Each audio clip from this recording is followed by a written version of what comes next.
7 अक्टूबर के हमले की बिसात हमास ने बिछाई।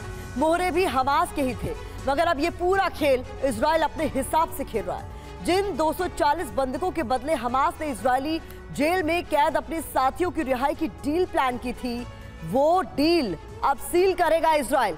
ये देखिए हमारे पीछे इजराइल के ढाल बन चुके हैं हमास के वो बंधक जो 7 अक्टूबर के हमले में उन्होंने सोचा था कि बंधक बनाने के बाद कहीं ना कहीं उनकी शर्तें मनवाने में उनके काम आएंगे। युद्ध के 43 दिन बीत चुके हैं और अब बंधक संकट पर इजराइल का असली गेम प्लान डीकोड हो गया है। आज हम आपको 43 दिन में बंधक संकट से हमास सर्वनाश का पूरा प्लान बताएंगे।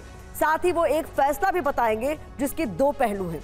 एक इजराइल में तकरार की कहानी है, तो वही फैसला कैसे इजराइल के लिए जंग में कवच सा साबित होगा ये भी बताएंगे। लेकिन सबसे पहले आपको दिखाते हैं इस वक्त की 3 विध्वंसक तस्वीरें आपके सामने। सबसे पहली तस्वीर जहां आईडीएफ पर हमास के अटैक का वीडियो सामने आया है। तो लगातार आईडीएफ हमास के अलग अलग ठिकानों को टारगेट कर रहा है और इन तस्वीरों में देखिए किस तरीके से आईडीएफ पर हमास ने अटैक किया। तो वार पलटवार जारी है।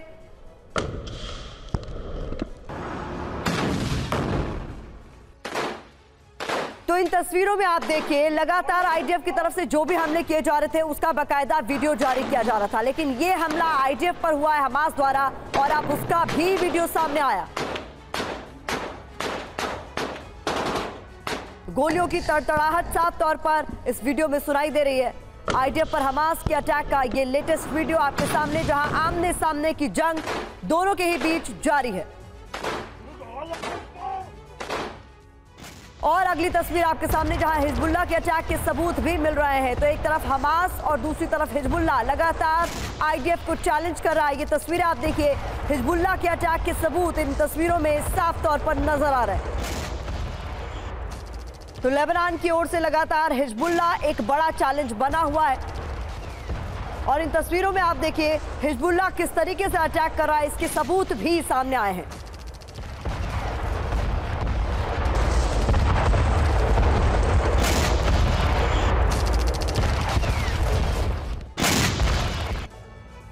और अगली तस्वीर सामने आई है, आपको बता दें जहां पर तेल अवीव के ऊपर अल कस्साम के रॉकेट हमले की ये तस्वीरें बताई जा रही हैं। तो तेल अवीव पर किस तरीके से रॉकेट की बौछार की जा रही है उसकी ये तस्वीरें आपको याद होगा 7 अक्टूबर में इसी तरीके से हमले की शुरुआत भी हुई थी और अब भी ये सिलसिला जारी है जहां तेल अवीव के ऊपर अल कस्साम के रॉकेट नजर आ रहे हैं।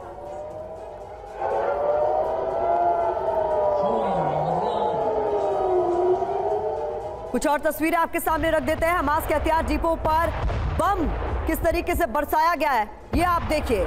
यह हमास का हथियार डिपो बताया जा रहा है जिसे पूरी तरीके से तहस नहस कर दिया गया। आईडीएफ ने अपने हमलों में इसे पूरी तरीके से बर्बाद कर दिया है। किस तरीके से आग और धुएं का गुबार यहां पर देखा जा रहा है ये आप देखिए।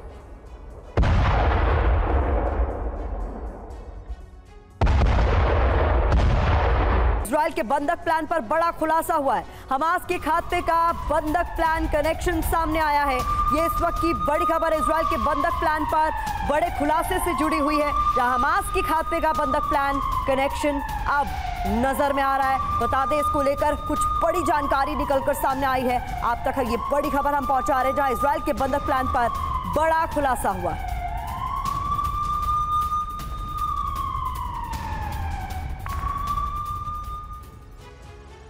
तो हमास को खत्म करने का बंधक प्लान क्या है आखिरकार, आपको समझाते हैं कि कैसे इजराइल के लिए बंधक संकट हमास के खिलाफ एक ढाल बन गया है। जैसा कि हमने शुरुआत में बताया, 7 अक्टूबर को हमास ने इजराइल पर सरप्राइज अटैक किया, 1200 बेगुनाह इजरायलियों की हत्या कर दी, 240 लोगों को बंधक बनाया।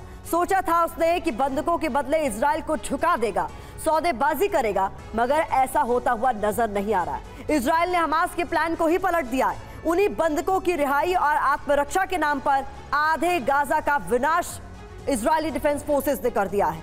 उत्तर में तबाही के बाद अब दक्षिण में विनाश की ओर बढ़ रहा है इजराइल।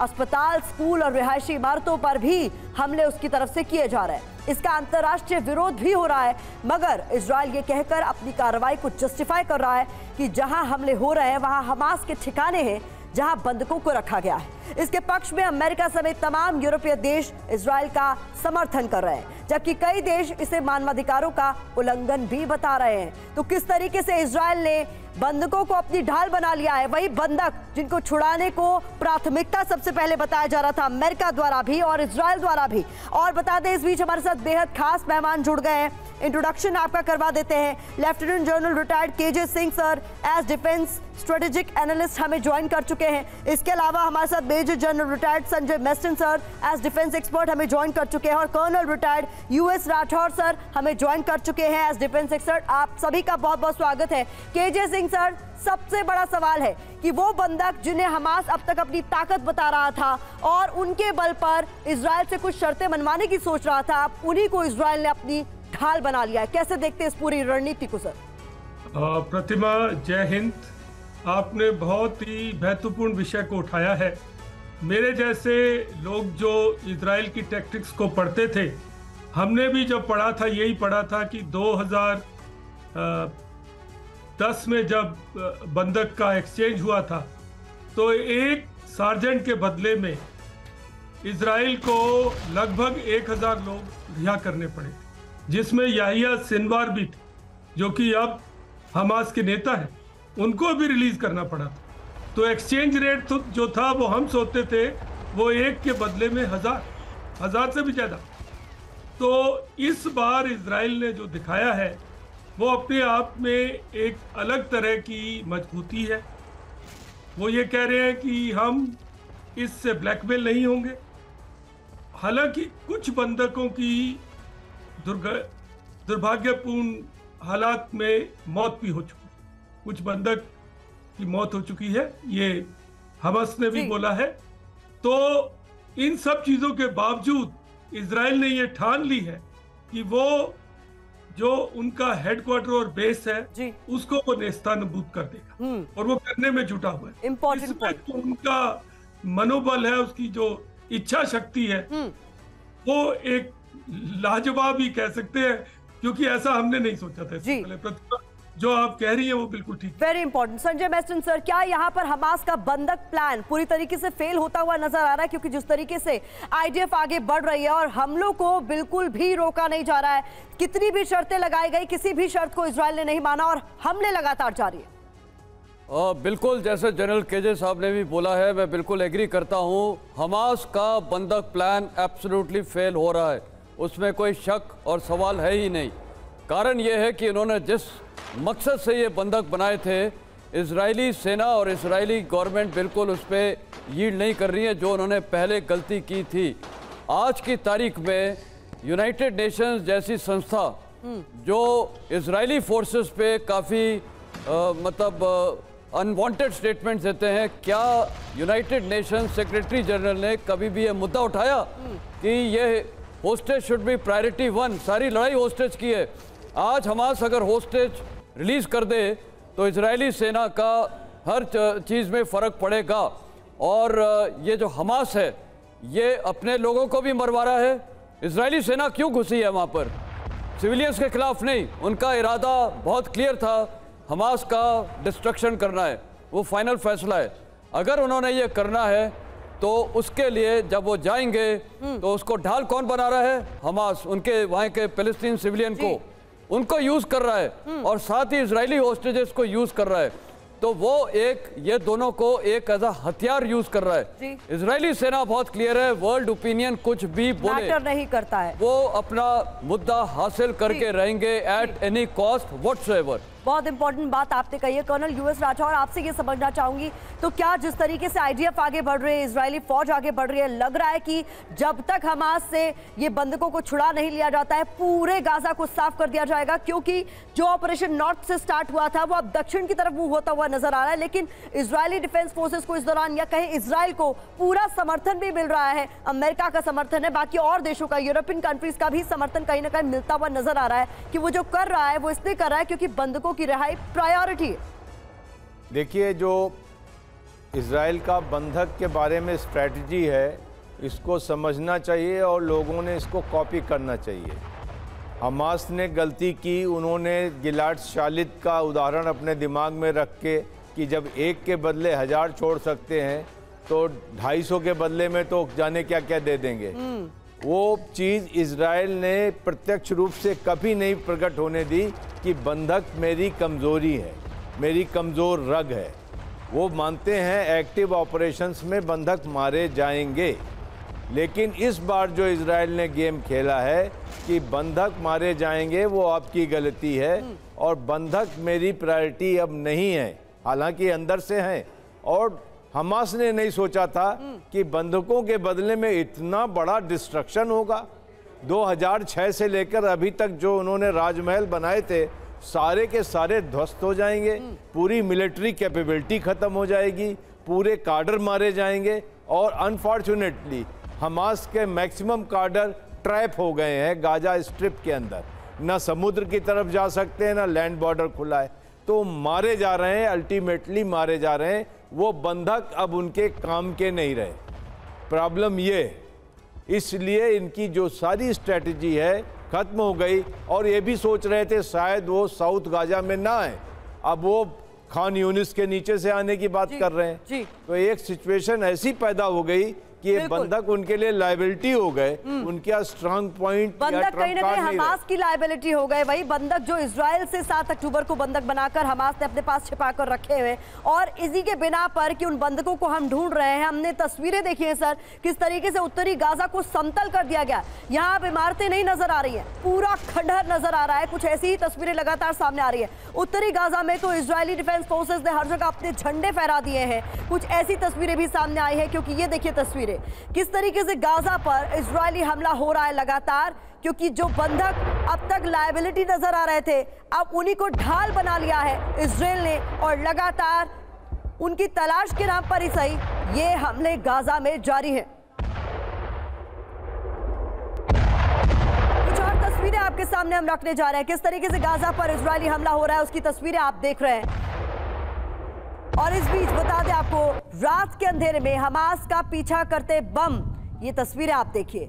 हमास के अलग अलग ठिकानों को लगातार चुन चुन कर टारगेट किया जा रहा है, और ये हमले रात के अंधेरे में भी नहीं रुक रहा है, बल्कि रात के अंधेरे में कहिए तो ये हमले और ज्यादा तेज हो गए, विध्वंसक हो गए। ये तस्वीरें देखिए, हमास के अलग अलग ठिकानों का पता लगाया जा रहा है पहले, और उसके बाद उन्हें किस तरीके से तबाह किया जा रहा है।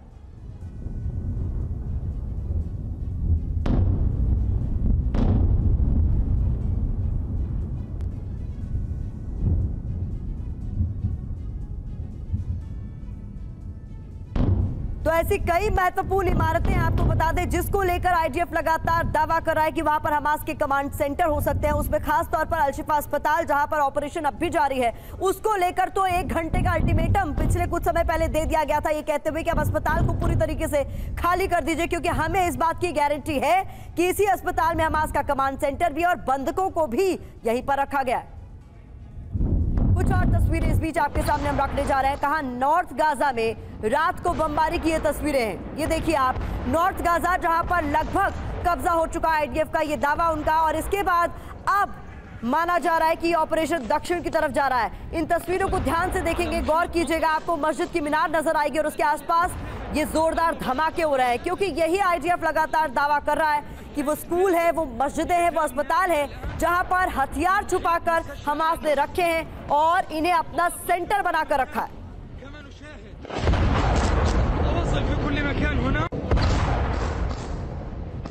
आईडीएफ के ऑपरेशन को लेकर तस्वीरें सामने आ रही है और खबर भी सामने आ रही है, जहां पर आईडीएफ के ऑपरेशन गाजा का नया राउंड अप शुरू हो चुका है। उत्तर के बाद दक्षिण गाजा में एक्शन शुरू हुआ है। ये तस्वीरें आप देखिए, खान यूनिस इलाके में इस वक्त भीषण बमबारी का दौर देखा जा रहा है।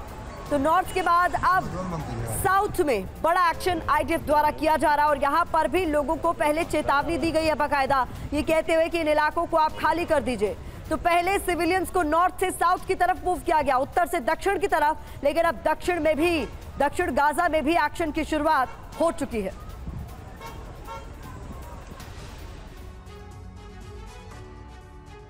तो 42 दिन बाद गाजा में विध्वंस का दूसरा राउंड शुरू हो गया। ऐसे में कई लोगों के मन में सवाल होगा कि आखिर अब तक क्या चल रहा था और अब क्या नया हो रहा है। तो मैप के जरिए आपके सामने अब हम जानकारी रखने जा रहे हैं। इस मैप को ध्यान से देखिए और समझिए। इजराइल के ऑपरेशन को समझाने की कोशिश हम आपको करते हैं। देखिए, सबसे पहले गाजा पट्टी का जो ग्रे एरिया आपको नजर आ रहा है उसे ध्यान से देखिए। शुरुआत से अब तक इसी इलाके में ऑपरेशन चल रहा था। पहले आईडीएफ ने बम बरसाए, फिर उसके बाद जमीनी हमला यहां पर शुरू किया गया। अभी भी उत्तर गाजा सिटी और आसपास के इलाके में जमीन, आसमान और समंदर के रास्ते हमले जारी हैं। लेकिन अब इसके साथ साथ आईडीएफ के ऑपरेशन हमास का दूसरा राउंड शुरू हो चुका है, जिसका खान यूनिस इलाके पर असर देखा जा रहा है, फोकस माना जा रहा है, क्योंकि इजरायली सेना मान रही है कि उसके कई वांटेड कमांडर, यानी हमास के कई वांटेड कमांडर, हमास के कई अहम ठिकाने इसी इलाके में हो सकते हैं। ये जो रेड सर्कल का एरिया हम आपको दिखा रहे हैं उसे ध्यान से देखिए। साउथ गाजा का यही एरिया अब आईडीएफ का सबसे बड़ा टारगेट माना जा रहा है और ऑपरेशन का नया राउंड यहीं से शुरू हुआ है। खान यूनिस पे हमलों से अब तक 26 लोगों की मौत हो चुकी है। बता दें आपको, इस हमले को लेकर आईडीएफ ने चेतावनी यानी वार्निंग देकर कहा है कि एक तीसरे इलाके का जिक्र भी किया गया आईडीएफ द्वारा और खान यूनिस के हिस्से से लोगों को अल मवासी इलाके में जाने के लिए कह दिया गया है। 14 वर्ग किलोमीटर के इस इलाके को सेफ जोन अब तक बताया जा रहा है और आईडीएफ ने कहा है कि यहीं पर लोगों को जरूरी मानवीय मदद भी मुहैया कराई जाएगी। ऐसे में जान बचाने के लिए लोगों के पास यही एक विकल्प है, क्योंकि राफा की तरफ मिस्र बॉर्डर भी गाजा के आम लोगों के लिए खुला नहीं है। तो इस वक्त क्या चल रहा है, ये पूरी स्थिति आपको ग्राफिक्स के जरिए, मैप के जरिए समझा रहे हैं हम। इजराइल के ऑपरेशन से गाजा किसी एक हिस्से पर संकट नहीं है गाजा के, बल्कि पूरे 23 लाख लोगों के लिए मुसीबत खड़ी हो गई है। अब इसे समझने के लिए आबादी के आंकड़े आपके सामने हम रखने जा रहे हैं। गाजा के उत्तरी इलाके में जहां 43 दिनों से विध्वंस जारी है, वहां जंग से पहले 11 लाख लोग थे, जिसमें करीब 10 लाख लोग पलायन कर चुके हैं और अब सिर्फ 1 लाख लोग इस इलाके में मौजूद हैं। तो वही गाजा के जिस दक्षिणी इलाके में पहले 12 लाख लोग थे, वहां अब करीब 22 लाख लोग हैं। जिस तरह से ये आंकड़ा डबल हुआ है, उसी तरह से इनकी समस्याएं भी दोगुनी हो चुकी है, क्योंकि 42 दिनों से पूरे गाजा में खाने पीने और ईंधन की सप्लाई पूरी तरीके से बंद है। बीच बीच में मानवीय मदद पहुंची जरूर है, लेकिन वो इन लोगों की जरूरत का 10% भी नहीं है। अब सबसे नया संकट क्या उठ खड़ा हुआ है, खान यूनिस का, जहां पहले करीब 2 लाख लोग रहते थे, वहां अब 4 से 5 लाख लोग हैं और इन्हें 14 वर्ग किलोमीटर के इलाके अल मवासी में जाने को अब कह दिया गया है। त्रासदी इतनी भयावह है कि इसी खान यूनिस में एक परिवार गाजा सिटी से भागकर यहां आया था और यहां हमले में उस परिवार के 11 लोगों की जान चली गई। तो किस तरीके से हालात यहां पर बिगड़ते जा रहे हैं और अब ये संकट कितना बड़ा हो सकता है, इसी पर बात करने के लिए तमाम मेहमान हमारे साथ मौजूद है। सिंह सर, एक बार फिर से आपका रुख कर रही हूँ। पहले नॉर्थ गाजा में ऑपरेशन की शुरुआत होती है, लोगों को कहा जाता है पलायन कर लीजिए। उसके बाद अब वो जगह जहां अभी तक सेफ हेवन माना जा रहा था, दक्षिणी गाजा, उसको लेकर भी अल्टीमेटम दे दिया गया है। क्या लगता है आपको, क्या है रणनीति आईडीएफ की? देखिए, आईडीएफ के लिए बहुत चुनौतीपूर्ण ये ऑपरेशन है। उसके पास सारी सूचना तो थी भी नहीं, इंटेलिजेंस जो थी वो गलत भी साबित हुई। जैसे जैसे ऑपरेशन बढ़ रहा है, वो इंटेलिजेंस की अपनी पिक्चर को बढ़ा रहे हैं, पूरा कर रहे हैं। उनको जरूर ये खबर मिली होगी कि ये नॉर्थ से निकलकर साउथ को जा रहे हैं और खान यूनिस के बारे में उनके पास पहले भी खबर रही होगी कि ये एक पॉसिबल कॉन्टिंजेंसी लोकेशन हो सकता है जहां ये जाकर शरण लेंगे। तो इजराइल की जो ये कार्रवाई दक्षिणी गाजा में हो रही है, वो एक संदेश भी दे रही है सबको कि आप इनको पनाह मत दीजिए, आप इनको दोबारा से यहाँ बेस मत बनाने दीजिए, क्योंकि अगर आप बेस बनाने दोगे तो हम आपको अल मवासी और ऐसे इलाकों में भेज देंगे। कि इजराइल के लिए चुनौती सबसे बड़ी ये है प्रतिमा, देखिए ये हाइब्रिड वॉरफेयर है। ये तभी खत्म होता है जब पूरी तरह खत्म हो, नहीं तो ये यहाँ पर विध्वंस हुई बिल्डिंगों के पीछे से छोटे हथियारों से लड़ाई जारी रह सकती। तो इसलिए नागरिकों की मदद किस तरीके से हमास के लिए कम की जाए, ये इजराइल की सबसे बड़ी चुनौती। जो आपने बात कही सर, उसी से जुड़ा हुआ मेरा एक सवाल संजय मेस्टन सर आपसे है। जिस तरीके से सर ने कहा ये एक हाइब्रिड वॉर है, जब तक पूरी तरह खत्म नहीं होगी, तो ये भी कहा जा रहा है इस दौरान कि एक हाइपोथेटिकल सिचुएशन अगर हम सामने रख दें कि हमास ये तय करे कि वो तमाम बंधकों को छोड़ देता है, तो क्या उसके बाद उस पर जो संकट मंडरा रहा है कि आईडीएफ पूरी तरीके से उसे तबाह करने के लिए, खत्म करने के लिए आमादा है, वो कम हो जाएगा क्या? या जब तक पूरी तरीके से एलिमिनेट नहीं कर दिया जाता हमास को, तब तक ये ऑपरेशन लगातार आईडीएफ का चलता रहेगा? मेरे को लगता है कि अगर हमास ये बंधकों को रिलीज भी करता है तो आईडीएफ का मिशन इरादा चेंज नहीं होगा। इसका कारण ये है कि यही हमास ने इजराइल पे जो 7 अक्टूबर का अटैक किया है, और वो बोले हैं उसके बाद भी कि हम 7 अक्टूबर जैसी अटैक्स भविष्य में भी करते रहेंगे। तो क्या कोई ऑर्गेनाइजेशन, क्या कोई देश, कोई आर्म फोर्सेस ये चाहेगी? नहीं। तो इसका साफ जवाब है वो अपने मिशन और मुद्दा को नहीं तोड़ेंगे, वो हमास की रीढ़ की हड्डी तोड़ेंगे, उसको बर्बाद करके छोड़ेंगे। इसमें लंबा समय लगेगा, और खासकर साउथ गाजा में जबकि इतनी सिविलियन आबादी हो गई है साथ में, और ये जितने भी टेररिस्ट हैं ये उनके साथ मिलजुल जाएंगे। मतलब उनके साथ ऐसा पता भी नहीं चलेगा कौन टेररिस्ट है, हथियार वगैरह छिपा देंगे। तो इजरायली सेना के साथ सबसे बड़ा एक और चैलेंज होगा इनको आइडेंटिफाई करना, इसमें कौन टेररिस्ट है और कौन आम जनता है। तो इसमें काफी एक दिक्कत आएगी, और साथ में कोलैटरल डैमेज तो होगा बिल्कुल। और हो सकता है कि इजरायली जो बंधक हैं अगर वो नहीं छोड़े गए तब तक, तो उनको भी डैमेज होगा। तो ये बड़ा कॉम्प्लेक्स ऑपरेशन है साउथ गाजा में। जी राठौर सर, सवाल यहाँ पर ये भी उठता है, इस पूरे युद्ध के दौरान हमने अमेरिका की पोजीशन भी देखी है कि वो किस तरीके से इजराइल का समर्थन कर रहा है, लेकिन उसने ये भी क्लियर किया है कि गाजा पर कब्जा नहीं होना चाहिए इजराइल का। अगर वो ये सोच रहे हैं, ये मंशा है उनकी, तो उसे उन्हें भूल जाना चाहिए। लेकिन जिस तरीके से ऑपरेशन के तहत दक्षिणी गाजा के एक छोटे से इलाके में 14 वर्ग किलोमीटर में आप लोगों को सीमित करने की कोशिश की जा रही है आईडीएफ द्वारा, ये किस ओर इशारा करता है? क्या गाजा सिमट कर रह जाएगा इतने ही इलाके में? देखिए प्रतिमा, दो चीज़ें हैं। जो बाइडेन का बयान था कि वो 9/11 की गलती ना करें, मतलब अफगानिस्तान ना चले जाएं। अफगानिस्तान एक मुल्क है, गाजा पट्टी एक स्ट्रिप है, आपने जैसा बोला 350 स्क्वायर किलोमीटर, ये बहुत बड़ी जगह नहीं है। और इजराइल का जो एम है वो ये है कि इस ऑपरेशन के बाद हमास इस लायक ना रहे कि फिर खड़ा हो पाए। हमेशा फ़लस्तीन और इजराइल के युद्ध में एक चीज़ हमेशा हुई है कि इजराइल हमेशा पीस थोड़े दिनों के लिए बाय करता है, कभी हमेशा लास्टिंग पीस इजराइल को नहीं मिलती। इस ऑपरेशन के बाद भी हो सकता है 15 साल तक के लिए उसको पीस मिल जाए।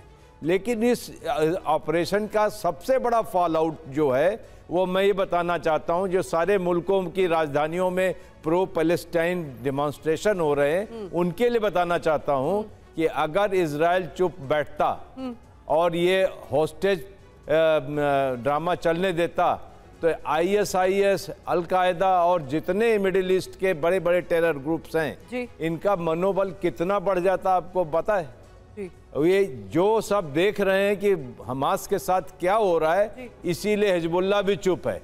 इनको पता है कि यही सेवा मेरी भी होगी, या आगे मेरा ये हश्र हो सकता है, ये मानकर ये सारे टेररिस्ट। अभी एक चीज कहना चाहूंगा, आपका जो लास्ट क्वेश्चन था कि गाजा पट्टी में, ये साउथ गाजा में ऑपरेशन मुश्किल होगा क्योंकि वहां कोई 18-20 लाख आदमी हैं। लेकिन मैं ये भी स्पेकुलेट कर रहा हूं कि ये दो सूरतें हो सकती हैं कि साउथ से उन्हें नॉर्थ भेजा जाए, वो गलत होगा, वहां पे एक पब्लिक वर्ल्ड आउटक्राई होगी सब कि ये क्या कर रहे हो। और मेरे ख्याल से इजिप्ट के साथ कोई अंडरस्टैंडिंग पहुंच गई है।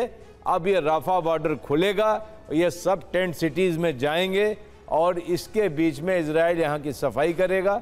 उसके बाद गाजा गवर्निंग का एक प्लान बनेगा, फिर ही गाजा में ये लोग वापस सर, जो मौजूदा सूरत हाल है, जिसे हम ग्राफिक्स के जरिए भी अपने दर्शकों को समझाने की कोशिश कर रहे हैं कि ये थोड़ा समझ से परे लगता है। ऐसा शुरुआत में, जब हमें याद है कि इस ऑपरेशन की शुरुआत नॉर्थ गाजा में होनी थी, तो लोगों से कहा गया पलायन करने के लिए, और बाकायदा तमाम जो अंतर्राष्ट्रीय संस्थाएं हैं उन्होंने इस बात पर आपत्ति व्यक्त की थी कि ये मानवीय नहीं है, जो आप कर रहे हैं ये अमानवीय है, क्योंकि एक रात में आप लोगों को कह रहे हैं कि अपना घर बार छोड़कर साउथ की तरफ चले जाइए। हालांकि वो होते हुए हमने देखा, लेकिन अब जो हो रहा है उस पर कितने सवाल उठते हुए आपको नजर आ रहे हैं, क्योंकि 14 वर्ग किलोमीटर का एक इलाका अल मवासी, जहां पर अब लोगों को खान यूनिस से जाने कहा जा रहा है। तो इतनी बड़ी तादाद में जो आबादी है वो एक इतने छोटे इलाके में, वहां पर उनको ले जाना, वहां वो जाएंगे या नहीं, ये भी एक बड़ा सवाल उठता है। तो इसको लेकर क्या अब आने वाले दिनों में सवाल उठेंगे, ये भी हम लगातार जानने की, समझने की कोशिश कर रहे हैं। और ग्राफिक्स भी आपके सामने, जिसे आप ध्यान से देखिए, जो लाल गोले में आपको इलाका नजर आ रहा है, ये 14 वर्ग किलोमीटर का इलाका बताया जा रहा है, जहां पर अब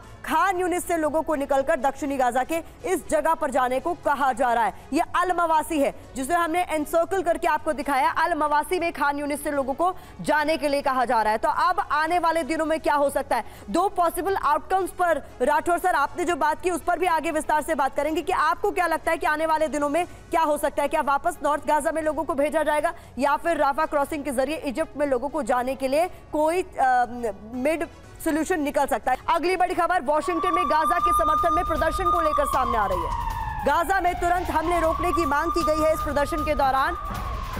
ये देखिए आप तस्वीरें, रेलवे स्टेशन पर बड़ी तादाद में लोग इकट्ठा हुए हैं और गाजा में जो हमले हो रहे हैं उन्हें रोकने की मांग यहां पर की गई है। तो दुनिया भर से ऐसी तस्वीरें सामने आ रही है जहां गाजा में जो कुछ हो रहा है उसका विरोध किया जा रहा है, इजराइल का भी विरोध किया जा रहा है।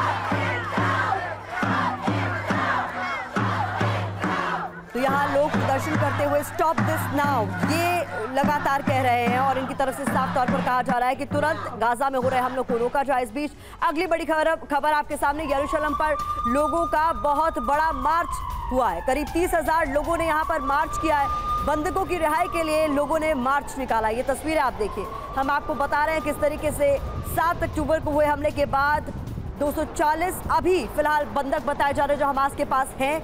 बड़ी तादाद में लोगों को बंधक बनाया गया था, कुछ लोगों को रिहा भी किया गया था, लेकिन अभी इसको लेकर मांग और तेजी पकड़ती हुई नजर आ रही है। जहां आप यरूशलेम की तस्वीरें देख रहे हैं, 30,000 लोगों ने यहां पर मार्च किया है। तो दो तस्वीरें आप देखिए, बहुत महत्वपूर्ण दो तस्वीरें आपके सामने। एक तरफ यरूशलेम में मार्च हो रहा है बंधकों की रिहाई के लिए, तो दूसरी तरफ स्टॉप दिस नाउ की गूंज सुनाई दे रही है। वॉशिंगटन की ये तस्वीरें हैं और यहाँ रेलवे स्टेशन पर लोगों ने इकट्ठा होकर यह अपील की है कि गाजा में हमलों को तुरंत रोका जाए।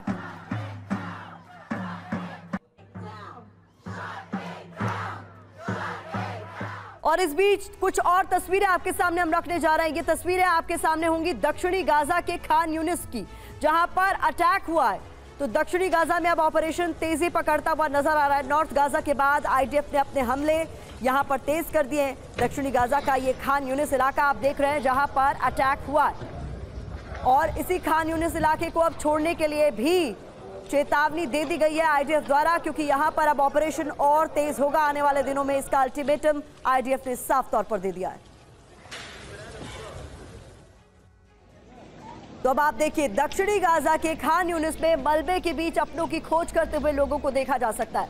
ये पूरा इलाका खंडहर में तब्दील हो चुका है। पूरी जमीन आप ये देखिए, यहां पर कई बड़ी बड़ी इमारतें थी, लोगों के घर बार थे, लेकिन आप तस्वीर देखिए खान यूनिस में किस तरीके से मलबे के नीचे अपनों की खोज हो रही है।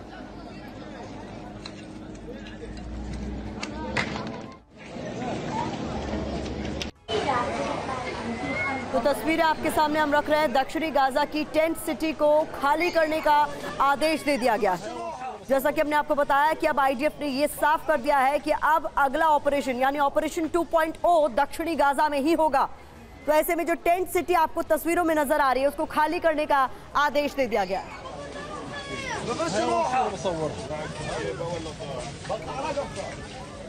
तस्वीरें कुछ और आपके सामने हम रख रहे हैं। वेस्ट बैंक से सामने आ रही हैं, जहां टूबस में इजरायली बुलडोजर एक्शन में नजर आया।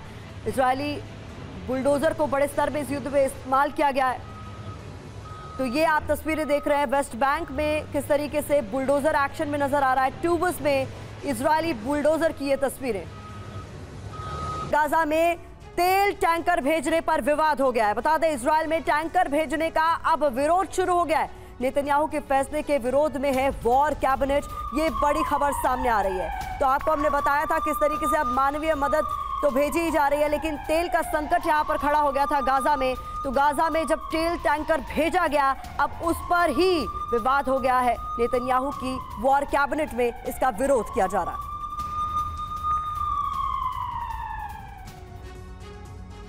आपके लिए समझना जरूरी है कि आखिर तेल टैंकर भेजने पर इजरायल में तकरार क्यों है। फैसला हुआ है कि हर 48 घंटे बाद इजरायल गाजा के भीतर 2 टैंकर को 1,20,000 लीटर तेल पहुंचाने देगा। यह फैसला संयुक्त राष्ट्र की चेतावनी, अमेरिका के दबाव और गाजा में पानी बिजली के संकट के बीच लिया गया है। मगर वॉर कैबिनेट इस फैसले को अवैध बता रहा है, मानने को भी तैयार नहीं है। वित्त मंत्री बेजालेल मोटरिच ने कहा है कि ऐसा करना आईडीएफ बंधकों और उनके परिवार वालों के साथ धोखा है। इससे दुश्मन को और ज्यादा ऑक्सीजन मिलेगी। हमास इजरायल को और ज्यादा झुकाएगा। हमास के आगे झुकने से जंग जीतना बेहद मुश्किल है। हमास का सर्वनाश मुश्किल है, इसलिए ईंधन सप्लाई फौरन रुके। तो एक जो फैसला है उसको लेकर अब अंतर्विरोध नजर आ रहा है खुद इजरायल में। सिंह सर, इसे किस तरीके से आप देख रहे हैं कि पहले मदद पहुंचाई गई, तेल पहुंचाया गया, क्योंकि बिना तेल के किस तरीके के हालात उठ खड़े हुए थे गाजा में, हमने दिखाया भी, बताया भी, और अब इसको लेकर अंतर्विरोध चल रहा है। देखिए प्रतिमा जी, ऐसा है पिछले कुछ दिनों में, पिछले हफ्ते में लगभग जो गाजा पट्टी है उसके नॉर्थ में कम्युनिकेशन का कंप्लीट ब्लैकडाउन हो गया था। उसके अलावा वहां पर जो वेस्ट वाटर का ट्रीटमेंट प्लांट है, डिसैलिनेशन प्लांट्स वगैरह हैं, जो वहां को पीने का पानी मुहैया कराते हैं, वो भी बंद हो गए थे। उसके लिए जनरेटर चलाने पड़ते हैं। और इसी तरीके से हॉस्पिटल में जो वेंटिलेटर के ऊपर या इंक्यूबेटर पे बच्चे थे, नवजात शिशु थे, उनके लिए भी एक चुनौती पैदा हो गई थी। तो ये ह्यूमैनिटेरियन ग्राउंड्स के ऊपर एग्री किया गया कि सिर्फ 2 वाटर टैंकर जाएंगे, उसको मॉनिटर भी किया जाएगा, क्योंकि अब तो इजराइल के टैंक अल शिफा हॉस्पिटल के बाहर ही खड़े हैं, तो अब शायद मॉनिटर करना संभव है। लेकिन कैबिनेट में जो अंतर्विरोध है वो तो चलता ही रहेगा। आज इजराइल की जो राजनीति है वो बहुत बटी हुई है। उसमें बड़ी मुश्किल से तो सरकार बनी, उसमें अलग अलग तरह के ग्रुप हैं जो किसी तरीके से इकट्ठे होकर उन्होंने एक सरकार बनाई है जी। तो ये अंतर विरोध तो चलता ही रहेगा जी। और मैं एक बात और आपके जरिए ये कहना चाहता हूँ, आपकी चैनल के जरिए, देखिए ऐसा है कि ये जो वेस्टर्न कंट्री में डिस्टरबेंस होते हैं ना जी, ये एक तरह से एक शौक बन गया लोगों का। एक ऐसे हो गया है कि भाई तू जा रहा है कि नहीं जा रहा है, कि मैं भी जा रहा हूँ, यू नो, व्हाट्सएप ग्रुप के ऊपर, फेसबुक में, कि चलो हम सब चलते हैं वहां जाके मेला तमाशा करते हैं। इसका कोई औचित्य नहीं है जी। ये इस तरह के प्रदर्शन मेरे ख्याल से कुछ भी नहीं हासिल करेंगे। अगर कुछ करना है तो बहरीन ने और कतर ने एक बहुत अच्छा सुझाव दिया था कि पहले 70 बंधक जो कि औरतें और बच्चे हैं उनको रिहा करो, उनको रिहा करके एक मैसेज दो और ह्यूमैनिटेरियन पॉज लो, उसमें रीअरेंज करो लोगों। ये बहुत अच्छा सेंसिबल सजेशन है। आफ्टर कॉल कहीं तो बातचीत से ही हल निकलता है, लेकिन यहाँ पर बातचीत होती हुई नजर नहीं आ रही है। संजय मैस्टिन सर, सवाल मेरा आपसे ये भी है कि ये कहावत है ना sir, 2 wrongs don't make a right। आप गलत के खिलाफ गलत करेंगे तो उसे सही नहीं कहा जा सकता। क्या इसी को ठीक करने की कोशिश इजराइल की तरफ से की जा रही थी कि लगातार उसको चेतावनी भी दी जा रही थी कि भाई तेल ईंधन की आपूर्ति होती रहनी चाहिए गाजा में, क्योंकि अस्पतालों में लोग मर रहे हैं और जो जरूरी चीजें हैं, खाना पानी, उससे लोग वंचित हो रहे हैं। तो यहाँ पर उसी का विरोध होने लग गया है इजराइल के भीतर ही। देखिए, जहाँ तक ये सवाल आपने उठाया है, मेरा मानना बहुत क्लियर है। ये स्थिति खराब किसने की है? हमास ने। 7 अक्टूबर को सारी जिम्मेदारी उनकी है। और मेरे ख्याल वॉर कैबिनेट का फैसला बहुत क्लियर होना चाहिए था। ह्यूमैनिटेरियन, देखिए सब समझते हैं, यूनाइटेड नेशन से लेके इजरायली जनता भी समझती है, लेकिन ये बहुत स्ट्रिक्ट टर्म्स पे ये नेगोशिएशन होनी चाहिए थी।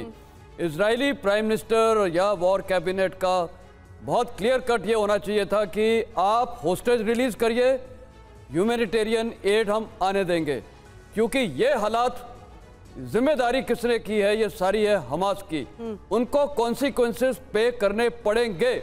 और जो आज उनकी जनता भी सफर कर रही है वो किसके कारण हो रही है? हमास की वजह से, इजरायली सेना की वजह से नहीं। इजरायली सेना का फर्ज था take the war into their territory. War किसने शुरू की? लड़ाई किसने शुरू की? हमास ने। खत्म कौन करेगा? इजराइल। कैसे करेगा? लड़ाई उनकी टेरिटरी में ले जाएगा, वो उन्होंने की है, और वहीं जाके उनको बर्बाद करेगा। यह सबक उनको एक ऐसा दिया जाएगा कि मिडिल ईस्ट के अंदर जितने भी ये टेररिस्ट ऑर्गेनाइजेशंस हैं उनको बहुत क्लियर मैसेज जाता है कि, और खासकर भारत जैसे देश के लिए भी, कि terrorism can not be accepted. उसको डील स्टर्नली किया जाएगा, नहीं तो ये लोग का कोई अंत नहीं है, किसी भी कैपेसिटी तक ये जा सकते हैं। तो इजरायली सेना से, जैसे मेरे ख्याल इन्होंने भी बोला था कि ये बहुत बड़ा लेसन लर्न है पूरी दुनिया के लिए। आप बात कह रहे हैं ना, तेल देने पर बकायदा एक तर्क भी दिया गया है इजराइल की तरफ से कि आखिरकार ये तेल देना भी क्यों जरूरी था और ये मदद क्यों पहुंचाई गई है, और इसको लेकर बहुत इंटरेस्टिंग जानकारी अपने दर्शकों के सामने हम रखेंगे भी। राठौर सर, लेकिन इस बीच सवाल उठता है बार बार यही कि अब तक जितने भी फैसले लिए गए नेतन्याहू की तरफ से, कहीं ना कहीं उस पर विरोध जरूर उभर कर सामने आया। चाहे वो बंधकों की रिहाई को लेकर जब बात हो रही थी, उस पर जो शर्तें हमास ने रखी थी उसको लेकर भी विरोध हुआ। मानवीय मदद, राफा क्रॉसिंग खुली और मानवीय मदद अंदर जाने की बात हुई, उस पर भी कहीं ना कहीं विरोध नजर आया, और अब जब तेल देने की बात हुई उस पर भी विरोध नजर आया। देखिए, यहाँ पर मैं दो चीज़ें कहना चाहूँगा कि इजराइल जो है वो वर्ल्ड ओपिनियन को अमेरिका के माउथ पीस से सुनता है, और अगर अमेरिका उन्हें मॉडरेट करता है कि आपको अभी ये छोड़ना चाहिए, नहीं तो हमें संभालना मुश्किल होगा। सिक्योरिटी काउंसिल में अमेरिका एब्सटेन करता है, बाकी इंडिया अगेंस्ट में वोट दे रहा है, ये सारी चीज़ें डायनेमिक्स हैं। तो अगर आपका 2 ऑयल टैंकर भेजने से थोड़ा मॉडरेट हो जाती है सिचुएशन, इसमें बुराई नहीं है। अब आती है बात डोमेस्टिक पॉलिटिक्स की। वहाँ वार कैबिनेट है, नेशनल यूनिटी गवर्नमेंट भी है, लेकिन इससे पहले कभी नहीं देखा गया कि नेतन्याहू इतने वीक विकेट पर खड़े हों। आज उनके इजराइल में ऐसा होता नहीं है कि इस तरीके की इमरजेंसी में कोई इस्तीफा मांगे। नेतन्याहू से इस्तीफा भी मांगा जा रहा है। तो ये बीच बीच में मट एंड जेफ चलता है। नेतन्याहू देते हैं, उनकी कैबिनेट उसका विरोध करती है, तो कल वो अमेरिका को बोल सकते हैं कि मैं अगर देता हूं तो इसके डोमेस्टिक पॉलिटिक्स में मैं कमजोर पड़ता हूं। ये गवर्नमेंट नहीं मानती। आप कभी सोच सकती थी कि 30,000 आदमी इजराइल में मार्च पे निकलेंगे लड़ाई के हालात में? क्यों निकले? जस्ट टू काउंटर जो आपकी राजधानियों में 10-10 लाख लोग आके इकट्ठा हो रहे हैं। तो इजराइल ने भी दिखाया कि हमारा भी कंसर्न है कि हम भी लोग बाहर निकल के आ रहे हैं और दे आर डिमांडिंग हॉस्टेज छोड़ो। तो ये परसेप्शन मैनेजमेंट भी है, इसमें पॉलिटिक्स भी है, इसमें थोड़ा सा वर्ल्ड पॉलिटिक्स भी है। लेकिन 1,60,000 लीटर तेल देने से बहुत फर्क नहीं पड़ता है। अब फर्क पड़ेगा तो उसने डिसैलिनेशन प्लांट को बॉम्ब कर देना है, उसने अस्पताल को बॉम्ब कर देना है, उसने पावर हाउस को बॉम्ब कर देना है। प्रॉब्लम किधर है? यानी अपने ऑपरेशंस जारी रहे, इसके लिए एक स्ट्रॉन्ग मैसेज भी कहीं ना कहीं दिया जा रहा है क्या इसके थ्रू सर? क्योंकि आप ऑपरेशन लगातार कर रहे हैं बावजूद इसके, क्योंकि कई बार ये बात भी सजेस्ट की गई है कि कुछ घंटों का युद्ध विराम कर लिया जाए, लेकिन ऑपरेशन लगातार जारी है। बंधकों की रिहाई के एवज में जो कहा जा रहा था कि आप कुछ घंटे सीज फायर कर लीजिए, वो बात भी नहीं मानी गई है, और कहीं ना कहीं यहाँ पर ऑपरेशन लगातार जारी। तो ऐसे में इंटरनेशनल संस्थाओं को एक मैसेज देने के लिए लिखिए कि आपने कहा तो हमने मदद भी भेजी। मेस्टन सर, सॉरी, ये जिस तरीके से मैसेजिंग की भी कोशिश की जा रही है इजराइल की तरफ से, क्या कि अंतर्राष्ट्रीय संस्थाओं ने अगर कोई अपील की है तो हम सुन भी रहे हैं, वो सीज फायर भले ही ना हो लेकिन तेल की आपूर्ति हमने कर दी। नहीं, ये जो आपने ये बोला है, देखिए इजराइल का एम तो बहुत क्लियर है कि ये जो नेगोशिएशन हो रहे हैं ये ह्यूमैनिटेरियन पॉज के लिए, देखिए बहुत बड़े ऑप्शंस हैं, सबके इसमें परसेप्शन व्यूज़ अलग अलग रहेंगे।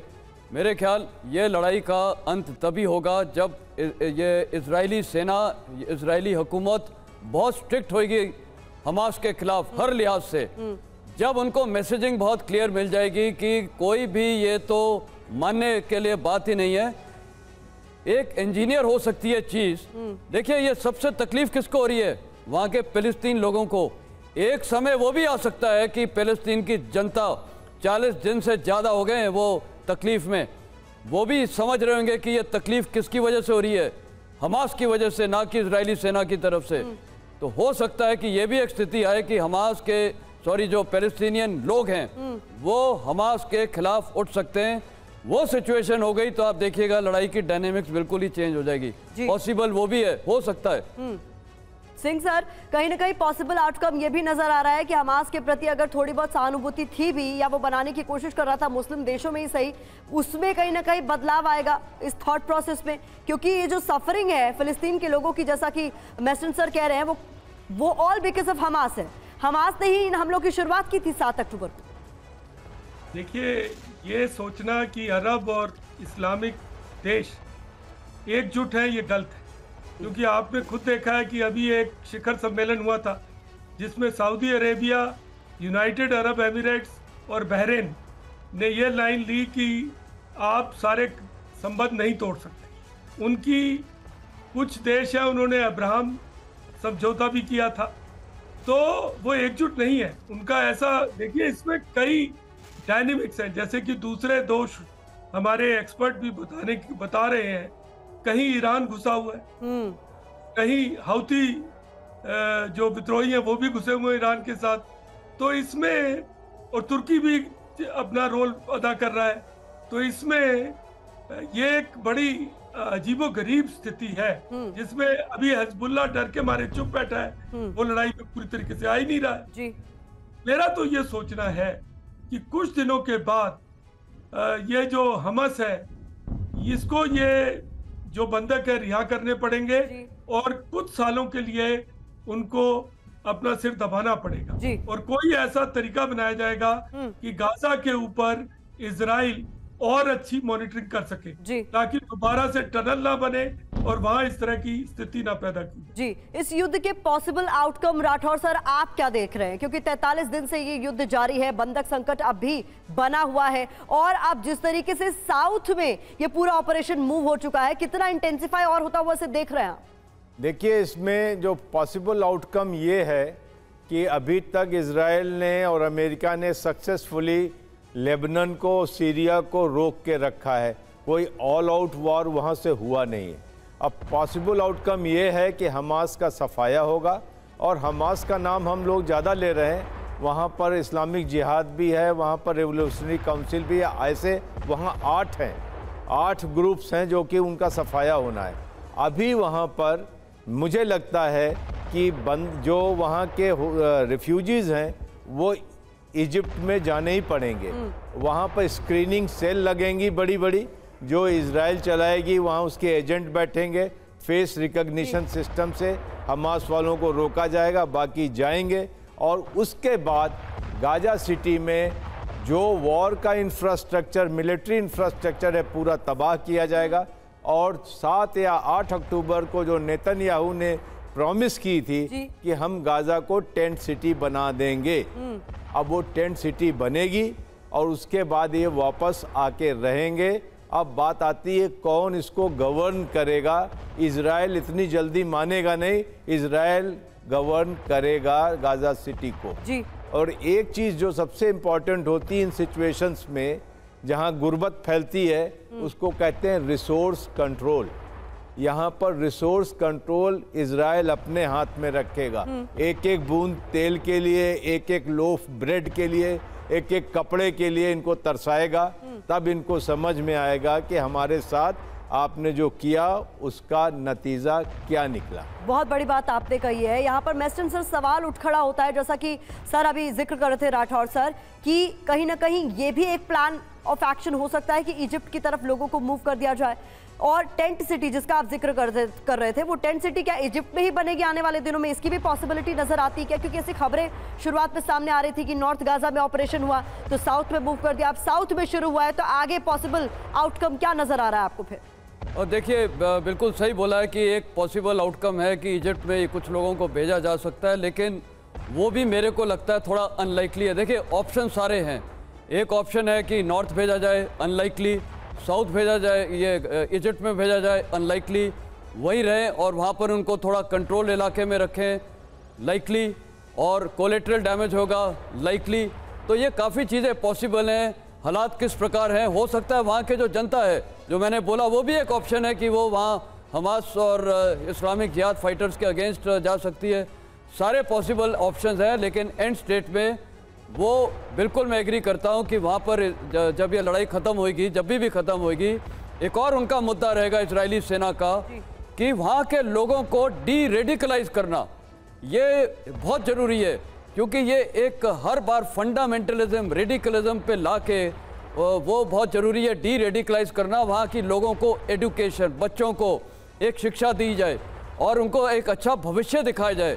इसमें तमाम वहाँ पर मुस्लिम देश हैं जो इनका भी बड़ा रोल रहना चाहिए। यूएई है जिसमें देखिए काफ़ी प्रॉस्पेरिटी है, सऊदी अरेबिया, बहरीन, ये कुछ लोग जाके वहाँ पर मैसेजिंग यहाँ पर कुल मिलाकर वन साइडेड नजर नहीं आ रही है। मैसेजिंग यहाँ पर इजराइल में भी दी जा रही है और अलग अलग इलाकों में भी दी जा रही है। हमने दिखाई थी वॉशिंगटन की तस्वीरें कि वहाँ पर विरोध जरूर हो रहा है, लेकिन हमने ये भी देखा कि यरूशलेम से तेल अवीव तक मार्च निकल रहा है। सर, यहाँ पर बंधक रिहाई के लिए बड़ा मार्च किया जा रहा है और ये बताने की कोशिश की जा रही है कि विक्टिम हम भी हैं, हमले की शुरुआत हम पर हुई थी, हमने सिर्फ डिफेंस में जो किया वो किया, हमने इस हमले की शुरुआत नहीं की। तो बंधक रिहाई के लिए दुनिया भर में प्रदर्शन हो रहे हैं। एक तस्वीर हमने आपको दिखाई थी जहां इस युद्ध को रोकने के लिए, मांग करने के लिए सड़कों पर लोग उतरे, तो दूसरी तस्वीर ये भी है जहां पर बड़ी तादाद में बंधकों की रिहाई के लिए लोग इकट्ठा हो रहे हैं और मांग कर रहे हैं कि उनकी जल्द से जल्द मदद की जाए, उन्हें रिहा किया जाए।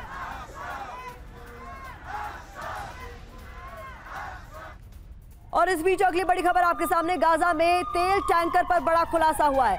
तेल पहुंचाना जंग जीतने की रणनीति है, महामारी से निपटने का दरअसल ये प्लान है जिसका खुलासा हुआ है। तो तेल टैंकर भेजा गया जैसा कि हमने अपने दर्शकों को बताया, लेकिन इसके पीछे जंग जीतने की रणनीति क्या है ये समझना भी बहुत महत्वपूर्ण हो जाता है। तो कुछ जानकारी आपके सामने हम रखने जा रहे हैं जिसे आपने समझना होगा। बताया जा रहा है कि अभी जो मौजूदा हालात है उससे बीमारी बढ़ सकती है, महामारी फैल सकती है। सांस की बीमारी के करीब 54,866 केस की जानकारी सामने आ रही है। फ्यूल का अभाव हुआ अगर और दफनाने में दिक्कत हुई तो महामारी का डर बढ़ जाएगा, लाशों के ढेर लग जाएंगे और ऐसा इजराइल नहीं होने देना चाहता। बढ़ती बीमारी में उल्टी दस्त के मामलों की भी आप लिस्ट देखिए जरा, 33,551 केस को लेकर जानकारी सामने आ रही है। त्वचा संबंधित रोगों की बात करें तो 12,635 लोग बताए जा रहे हैं जिन्हें त्वचा संबंधित बीमारी है। तो ऐसे में लंबी लड़ाई अगर खिंचती है, ये युद्ध लंबा खिंचता है तो आईडीएफ जवानों की जान खतरे में पड़ जाएगी, आफत में आ जाएगी। अस्पताल में सेवाएं जारी रहे उसके लिए तेल का टैंकर पहुंचाना जरूरी था, बिजली की सुविधा जारी रहे, पानी मिल सके लोगों को और बीमारी का खतरा घटे, इसके लिए भी तेल टैंकर्स का पहुंचना जरूरी था। तो ये बहुत महत्वपूर्ण जानकारी आपके सामने हम रख रहे थे कि इसके पीछे आखिरकार आईडीएफ की या इजराइल की रणनीति क्या है। इजरायली फौज का रक्षक बुलडोजर, इससे जुड़ी हुई तस्वीरें आपके सामने हम रखने जा रहे हैं। बहुत महत्वपूर्ण तस्वीरें लगातार युद्ध क्षेत्र से सामने आ रही है। बता दें आपको, बलाटा कैंप में बुलडोजर से अटैक किया गया है, तो बुलडोजर का भी इस्तेमाल इस युद्ध में किया जा रहा है अलग अलग इलाकों पर हमला करने के लिए। ये तस्वीर आप देखिए, तो कुछ ऐसी जगह जहां पर शक गहराता है वहां बुलडोजर का भी इस्तेमाल किया जाता है इमारतों को नुकसान पहुंचाने के लिए। और इस बीच इजरायली फोर्स का रक्षक बुलडोजर, तस्वीरें आप देखिए किस तरीके से ये बुलडोजर काम पर लगा हुआ है। इजरायली फोर्स का रक्षक बना हुआ ये बुलडोजर अलग अलग इलाकों में पहुंच रहा है। तो आगे आगे आपको बुलडोजर नजर आ रहा है और पीछे गाड़ियों का लंबा काफिला। कुछ और तस्वीरें आपके सामने हम रखने जा रहे हैं जहां हिजबुल्लाह के ठिकाने पर इजरायली बम वर्षा हुई है, ये आप देखिए। तो एक तरफ हमास को टैकल कर रहा है तो दूसरी तरफ हिजबुल्लाह के ठिकानों पर भी इजरायली बम वर्षा जारी है।